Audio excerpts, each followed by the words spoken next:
यहां तक शिव महापुराण की कथा कहती है, अगर कोई विद्वत ब्राह्मण ने आपको बताया है कि आपके घर में पितृदोष है, कोई विद्वान ब्राह्मण ने बता दिया कि आपके घर में काल सर्प दोष है, कोई विद्वान ब्राह्मण ने बता दिया कि आपके यहाँ पर ये वास्तु दोष है और इस दोष को मिटाना जरूरी है, कोई ने आपको बताया, उस समय पर हमें घबराना नहीं।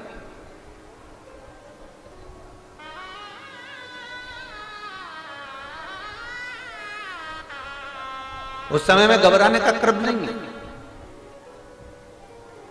कहते हैं पीपल का जो जल झड़ता है पीपल के वृक्ष से, आप लोगों ने कभी देखा है कि नहीं देखा, वो हमको नहीं मालूम।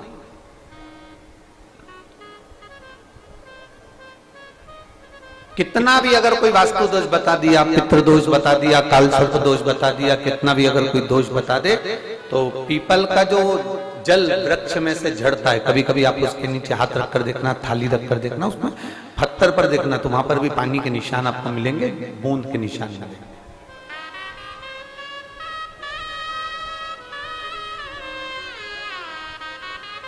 मात्र उस पीपल के वृक्ष के जल की एक बिंदी, एकमात्र बिंदी, शंकर भगवान का जो शिवलिंग है जलाधारी है, चरण है, गणेश कार्तिकेय का स्थान है, अशोक सुंदरी का स्थान है, और प्रत्येक जलाधारी में से पानी बीच में से आकर नीचे की ओर गिरता है, नीचे की ओर गिरता है। आप लोगों के स्मरण में हमने पहले भी बताया कि राइट में किसका स्थान है, गणेश जी का, लेफ्ट में कार्तिकेय, बीच में अशोक सुंदरी, ये क्या है, पार्वती जी का हस्त कमल शिवलिंग, और ऊपर से जो जल एक एक बूंद शंकर जी के शिवलिंग पर गिर रहा है, वो शंकर जी की 5 लड़कियां जया, विषहरा, शामलीवारी, दौतली और देव, शंकर जी की 5 लड़कियों एक एक बूंद पानी शिव जी पर गिरा। जहां जल नीचे गिरता है उस स्थान से जहां तक जल बहकर जा रहा है, उस स्थान तक 33 कोटि देवताओं का स्थान, 33 कोटि देवताओं का स्थान। अब जहां पानी आया, जहां नीचे गिरा, उसके बीच में जो स्थान होता है, आप लोगों ने देखा है कि नहीं देखा, जिनने देखा है जरा हाथ उठाओ। ये पानी जैसे यहां तक आया और यहां के बाद नीचे गिरेगा, तब वो नाली के माध्यम से बाहर जाएगा, तो जितनी दूर यहां से वो नीचे की ओर जो गिर रहा है, यहां से वो नीचे की ओर जो पानी जा रहा है, ये जो स्थान होता है, ये हमारे 3 दोषों को निवारण तुरंत कर देता है। एक हमारा पितृदोष, एक हमारा काल सर्प दोष, और एक हमारा वास्तु दोष का निवारण ये तुरंत करता है। और ये तो हमने केवल आपको शिव महापुराण के माध्यम से बताया कि ये 3 दोष का निवारण कर देता है, पर यदि कभी आप ध्यान से लिंग पुराण को पढ़ेंगे, आप यदि लिंग पुराण को पढ़ेंगे और गीता प्रेस गोरखपुर की लिंग पुराण को लाकर यदि आप पढ़ते हैं, या गीता प्रेस गोरखपुर की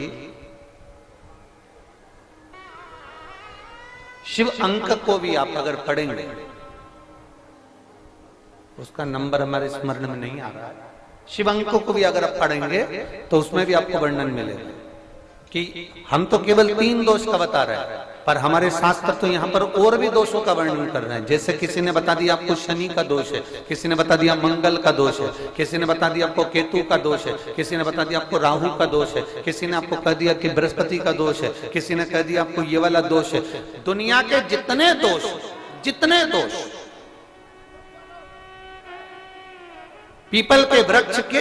झड़ता हुआ जल की एक बूंद का स्पर्श, भले वो सूख गई हो, उसका एक स्पर्श मात्र जहां पानी नीचे की ओर गिर रहा है, उतनी परिधि, उतनी जगह के बीच में जहां से पानी गिरता है, बस उस स्थान पर अगर वो उंगली अपना नाम और गोत्र का स्मरण कर कर भी लगा दी जाए और एक लोटा जल चढ़ा दिया जाए, तो ये जितने दुनिया के दोष हैं वो अपने आप समाप्त हो ही जाते हैं। शंकर की बोल बम का नारा है। और अच्छे से समझ लो, जरा ध्यान में आ जाए आप लोगों के, नहीं तो गलत कर बैठो तो बहुत स्मरण रखिएगा। शिवलिंग, जलाधारी, जलाधारी में से पानी बहता है, नीचे की ओर जाता है। जितना मोटा शिवलिंग की ये जलाधारी होती है, उसमें से पानी जहां नीचे गिरता है, जितनी भी मोटी हो, उसमें कहीं पर भी आप बिंदी लगा सकते, कहीं उस स्थान पर आप कहीं पर भी उस बिंदी को लगा सकते। कोई कह दे तुमको कि तुम्हारा मंगल गड़बड़ है, कोई कह दे तुमको तुम्हारा राहु गड़बड़ है, कोई कह दे तुमको तुम्हारा केतु गड़बड़ है, कोई तुमसे कह दे तुम्हारा बृहस्पति गड़बड़ है, तो समझ लेना कि हमारे ग्रह की दशा को सुधारने के लिए ये जो स्थान है, बस उस स्थान पर एक बिंदु बहुत एक। अब आज के जमाने में आपने देखा होगा, जब से आप शंकर जी को जल चढ़ाना प्रारंभ करें, जब से आपने शिव महापुराण की कथा सुनना प्रारंभ करी, तब से आपने सुना होगा कि कोई भी अब ज्यादा आपको सुनने को नहीं मिलता कि वास्तु दोष हो गया, कि पितृ दोष हो गया, कि कालसर्प दोष हो गया। इसके पहले का जो समय था, उस समय किसी को भी पत्रिका दिखाओ, किसी के पास भी जाओ, वास्तु दोष, कालसर्प दोष, पितृदोष, ये सारे दोष चलते रहते थे। पर तुमने जो एक लोटा जल शंकर भगवान को समर्पित करा, तुम्हारा चढ़ा हुआ जल उसी स्थान से नीचे गिर रहा है जहां हमने बिंदी लगाने का बताया, वहां से नीचे गिर रहा है, तो तुम्हारा दोष जल चढ़ाते चढ़ाते अपने आप वो दोष समाप्त होता चलेगा। सारी समस्या का हल एक लोटा।